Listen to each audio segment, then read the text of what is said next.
Of all traditions local to Hiawatha High School, one of the most beloved is that of the Hiawatha Biology Club's trip to the Bahamas each year. The trip takes seniors in the club to a small research island in the Bahamas called San Salvador. High school biology teacher Chris Vitt started the trip for his students 20 years ago.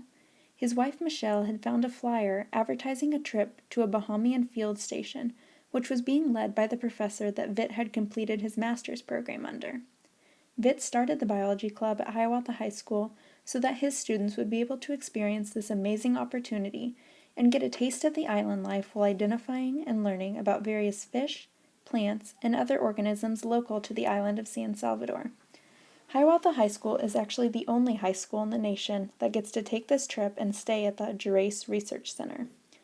Throughout his years going on the trip, Vitt has taken roughly 450 club members and sponsors with him. Vitt took his final trip in the spring of 2012. To raise money for the trip, students in the biology club would sell homemade burritos in the fall, hold dinner fundraisers before football and basketball games, and would recycle in the high school parking lot on the third Saturday of every month. People of the community bring in their recycling to the parking lot, and club members spend the morning sorting through the various recyclables. Vitt had adopted the island philosophy of "no worry, Mon" from his time in the Bahamas. Of the trips, he said, "I have learned to slow down and enjoy life from the friends I've made on the island. I love watching students experience the ocean for the first time."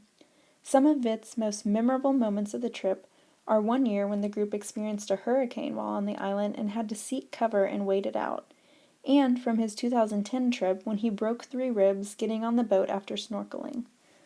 Students spend the months up until the trip learning about the fish and plants that they will see once they arrive on San Salvador.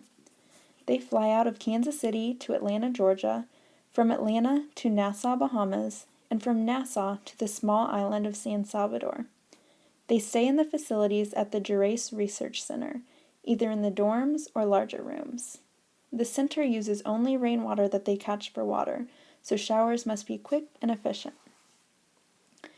After getting over to the island on small planes, students dive right in by visiting a local church called the Church of God of Prophecy, visiting many beaches and bays, climbing the Dixon Hill Lighthouse, going down into a bat cave, and collecting trash from all over the world on Trash Beach.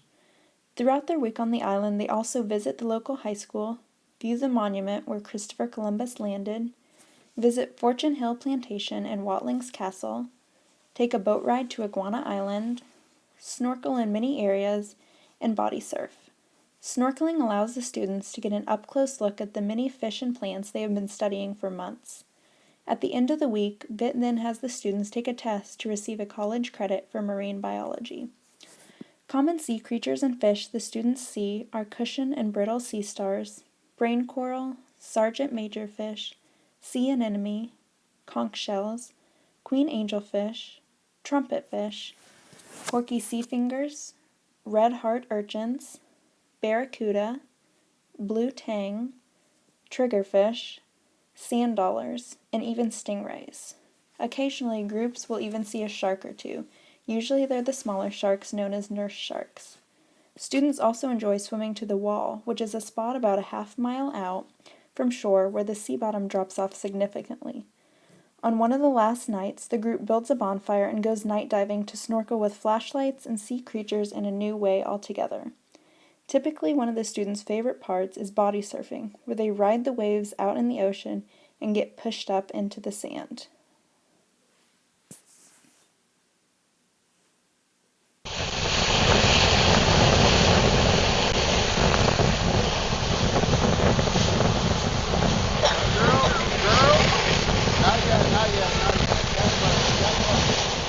Vitt said that one of his favorite and most rewarding parts of the trip is showing his students that they can have a fun, enjoyable time without the use of technology, and that they will bond as a group because of the trip. Vitt ends the week by bringing the whole group together and wishing the best for everyone in their professional lives as well as future parents. To remember the special memories of each trip, Vitt then compiles the video recordings he has taken all week and makes a video to give to each student. Vitt's dedication and genuine respect for his students stands out as what makes this trip so special and successful. He has a knack for sneaking in little life tips and lessons while keeping students engaged in his teaching.